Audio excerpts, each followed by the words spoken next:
Google, Microsoft நிறுவன அதிகாரிகளுடன் முதலமைச்சர் மு.க. ஸ்டாலின் சந்திப்பு. முதலீடுகளுக்கான வாய்ப்புகள் குறித்து கலந்துரையாடல்.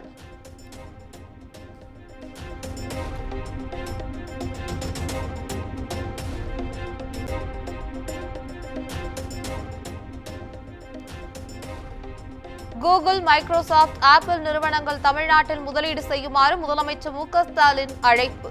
ஆசியாவில் தொழில் வளர்ச்சி மையமாக தமிழ்நாட்டை முன்னேற்ற நடவடிக்கை எனவும் எக்ஸ் வலைதளத்தில் பதிவு.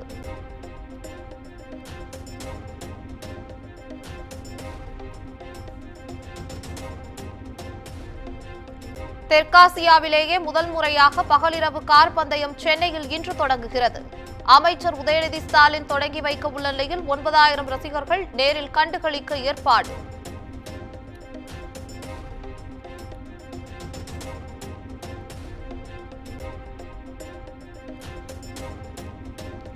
ஃபார்முலா 4 கார் பந்தய இறுதிக்கட்ட பணிகளை நேரில் ஆய்வு செய்தார் அமைச்சர் உதயநிதி ஸ்டாலின்.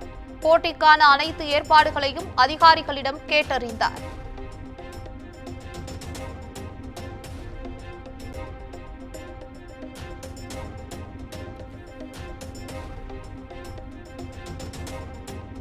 ஃபார்முலா 4 கார் பந்தயம் நடைபெறும் சென்னை காமராஜர் சாலையில் இன்று மதியம் முதல் போக்குவரத்து மாற்றம்.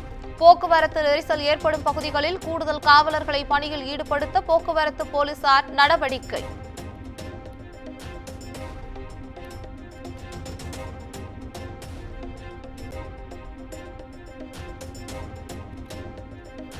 தமிழ்நாட்டில் மேலும் 2 வந்தே பாரத் ரயில் சேவை இன்று தொடக்கம். சென்னை எழும்பூர், நாகர்கோவில், மதுரை, பெங்களூரு இடையேயான ரயில் சேவையை காணொலி காட்சி வாயிலாக தொடங்கி வைக்கிறார் பிரதமர் நரேந்திர மோடி.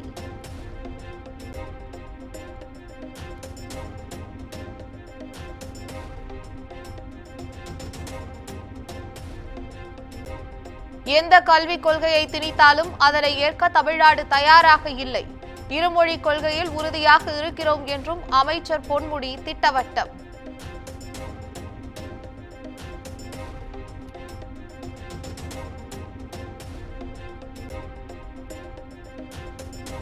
ஆம்ஸ்ட்ராங் கொலை வழக்கில் முக்கிய குற்றவாளியான புத்தூர் அப்புவின் நண்பர் கைது.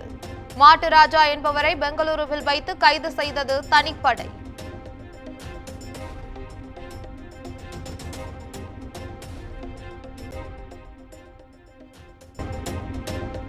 மாமன்னர் பூலித்தேவனின் 309வது பிறந்த நாளை ஒட்டி தென்காசி மாவட்டம் முழுவதும் ஊரடங்கு.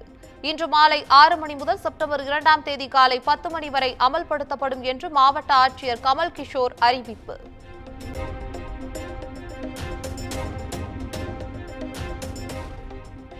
வங்கக்கடலில் நிலவி வந்த ஆழ்ந்த காற்றழுத்த தாழ்வு பகுதி காற்றழுத்த தாழ்வு மண்டலமாக வலுப்பெற்றது.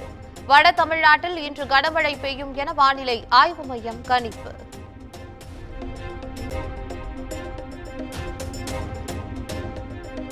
சென்னையில் பெய்த கனமழையின் காரணமாக விமான சேவை பாதிப்பு. 19 விமானங்களின் சேவை பாதிக்கப்பட்டதால் பயணிகள் அவதி.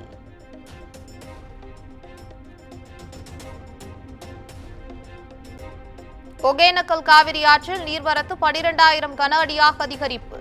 5 அருவி, சினி அருவி, மெயின் அருவிகளில் ஆர்ப்பரித்து கொட்டும் தண்ணீர்.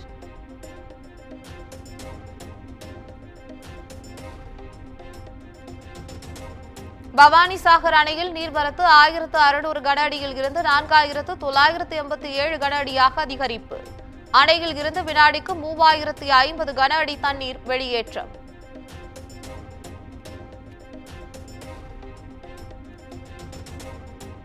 ஆவணி மாத பிரதோஷ வழிபாட்டுக்காக சதுரகிரி சுந்தரமகாலிங்கம் கோவிலில் குவிந்த பக்தர்கள்.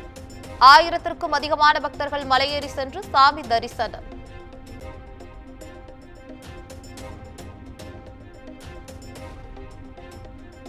பட்டுக்கோட்டை அரசு மருத்துவமனையில் நோயாளிக்கு இரவு காவலர் சிகிச்சை அளித்த வீடியோ வெளியீடு. மருத்துவமனையில் நிர்வாக சீர்கேடுகளை களைய நடவடிக்கை தேவை என்று மக்கள் கோரிக்கை. அதிவேகமாக வந்த சரக்கு லாரி கட்டுப்பாட்டை இழந்த விபத்து. சாலையோரம் நிறுத்தப்பட்டிருந்த வாகனங்கள் மீது மோதும் சிசிடிவி காட்சிகள் வெளியானது.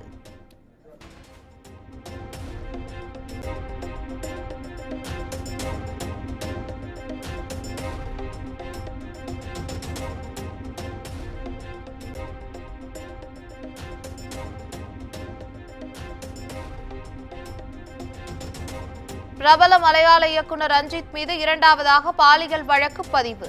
ஆண் நடிகரை தனியார் ஹோட்டலில் வைத்து பாலியல் வன்கொடுமை செய்ததாக புகார்.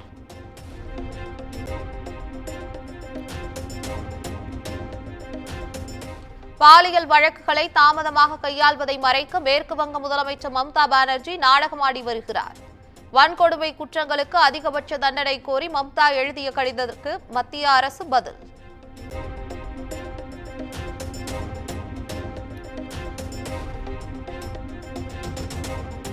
கல்பனா சாவ்லா உயிரிழப்பு சம்பவங்களின் எதிரொலியாக சுனிதா வில்லியம்ஸ் என்ற ஸ்டார்லைனர் விண்கலம் ஆளில்லாமல் பூமி திரும்புகிறது. 1986ஆம் ஆண்டில் 7 பேர், 2003ஆம் ஆண்டில் 7 பேர் என விண்கலத்தில் மரணம் ஏற்படும் விபத்துக்களை தடுக்கவே நாசா முடிவு என்று தகவல்.